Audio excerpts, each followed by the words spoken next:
नहमदुहु व नुसल्ली अला रसूलिहिल करीम अम्मा बाद फ़ौज़ बिल्लाहि मिनश्शैतानिर रजीम बिस्मिल्लाहिर्रहमानिर्रहीम। मुअज़्ज़िज़ सामीन, मेरा आज का मौजू है किस्सा हज़रत अनस रज़ी अल्लाह ताला अन्हु बिन नज़र की शहादत का। मुअज़्ज़िज़ सामीन, वीडियो को शुरू करने से पहले मेरी आपसे रिक्वेस्ट है कि आप मेरे चैनल ब्राइट वे 923 को सब्सक्राइब करें, इस वीडियो को लाइक करें और एंड तक ज़रूर देखते रहिएगा और कमेंट बॉक्स में अच्छा सा कमेंट लाजमी दें। मुअज़्ज़िज़ सामीन, जो लोग इखलास और सच्ची तलब के साथ अल्लाह के काम में लग जाते हैं, उनका मकसद सिर्फ़ रज़ाए इलाही का हसूल होता है। वो किसी भी दुनियादारी के लिए ये काम नहीं करते, खालिसतन वो अल्लाह ताला की रज़ा को हासिल करना चाहते होते हैं, तो उनको दुनिया में ही जन्नत का मज़ा आने लगता है, दुनिया में रहते हुए ही उन्हें जन्नत नज़र आने लगती है। तो ये हज़रत अनस रज़ी अल्लाह ताला अन्हु ज़िंदगी में ही जन्नत की खुशबू सूंघ रहे थे। तो आए वीडियो को शुरू करते हैं। मुअज़्ज़िज़ सामीन, हज़रत अनस रज़ी अल्लाह ताला अन्हु बिन नज़र एक सहाबी थे जो बदर की लड़ाई में शरीक नहीं हो सके थे। उनको इस चीज़ का सदमा था और वो हमेशा अपने आप को मलामत करते रहते थे, अपने आप को कोसते थे और दुख महसूस करते थे कि इस्लाम की पहली अजीमुल शान लड़ाई जो बदर के मकाम पर हुई, उसमें वो शरीक नहीं हो सके। उनकी तमन्ना थी कि कोई दूसरी लड़ाई हो तो हौसले पूरे करूं। इत्तफाक से उहद की लड़ाई पेश आ गई, जिसमें ये बड़ी बहादुरी और दलेरी के साथ शरीक हुए। उहद की लड़ाई में अव्वल तो मुसलमानों को फतह हुई, आखिर में एक गलती की वजह से मुसलमानों को शिकस्त होने लगी। वो गलती ये थी कि हजूर अकरम सल्लल्लाहु अलैहि वसल्लम ने कुछ आदमियों को ख़ास जगहों पर मुकर्रर फरमाया था और इरशाद फरमाया था कि जब तक मेरी तरफ से हुक्म ना हो, कोई भी अपनी जगह से नहीं हिलेगा।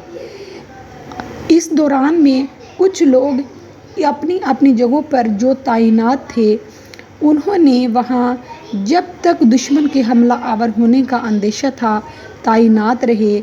जब मुसलमानों को शुरू में फतह नसीब हुई तो काफिरों को भागता हुआ देखकर ये लोग भी अपनी जगह से ये समझकर हट गए कि शायद जंग ख़त्म हो चुकी है और मुसलमानों को फतह नसीब हो चुकी है, इसलिए भागते हुए काफिरों का पीछा किया जाए और गनीमत का माल हासिल किया जाए।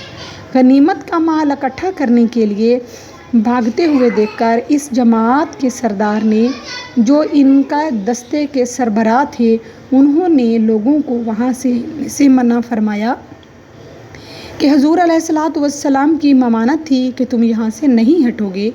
मगर उन लोगों ने ये समझकर कि हुज़ूर सल्लल्लाहु अलैहि वसल्लम का इरशाद सिर्फ़ लड़ाई के वक्त था, वहाँ से हटकर मैदान की तरफ भाग गए।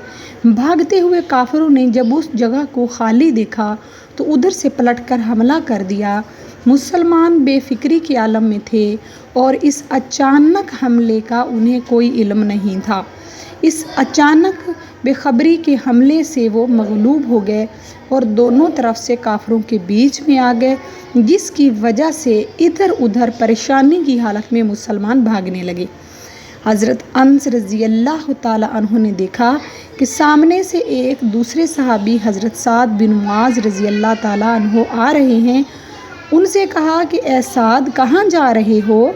रुको, खुदा की कसम जन्नत की खुशबू उहद के पहाड़ों से आ रही है। ये कहकर हाथ में तलवार थामी और काफिरों के हजूम में घुस गए और उन पर हमला आवर हो गए। काफिर हज़रत अनस बिन नज़र रज़ी अल्लाह ताला अन्हु पर टूट पड़े और उनके जिस्म पर इतने शदीद निशान लगाए कि उन्हें जामे शहादत नसीब होगी। सुबहान अल्लाह। और हज़रत अनस रज़ी अल्लाह ताला अन्हु शहीद हो गए। शहादत के बाद जब उनके बदन मुबारक को देखा गया तो वो बिल्कुल छलनी हो गया था और 80 से ज़ायद ज़ख़म तलवार और तीर के उनके बदन पर मौजूद थे। उनकी बहन ने उंगलियों के पोरों से अपने भाई की पहचान की। मुअज़्ज़िज़ सामीन, हज़रत अनस रज़ी अल्लाह ताला अन्हु का वो शौक़, वो जज्बा, वो ख्वाहिश जो शहादत की थी, उन्हें नसीब हुई और वो अल्लाह के हजूर खालिसतन रज़ाए इलाही के लिए शहादत नसीब फरमा कर अल्लाह के हुजूर पेश हो गए। جو لوگ اخلاص اور سچی طلب کے ساتھ اللہ کے کام میں لگ جاتے ہیں ان کو دنیا میں ہی جنت کی راحتیں نصیب ہونے لگتی ہیں، ان کو دنیا میں ہی جنت کے نظارے نظر آنے لگتے ہیں۔ بالکل اسی طرح حضرت انس رضی اللہ تعالیٰ عنہ کو جب دنیا میں ہی جنت کی خوشبو آ رہی تھی تو اللہ تعالیٰ نے انہیں شہادت کا یہ رتبہ بھی نصیب فرمایا۔ معزز سامعین، میں یہیں پہ اپنے ٹاپک کا اختتام کرتی ہوں۔ ایک نئی ویڈیو کے ساتھ آپ کی خدمت میں دوبارہ حاضر ہوں گی۔ جب تک کے لیے مجھے اجازت دیں اور میری نئی ویڈیو کے نوٹیفیکیشن پر میری نئی ویڈیو کو لازمی دیکھنا مت بھولیے گا اور اچھا سا کمنٹ لازمی دیجیے گا۔ فی امان اللہ۔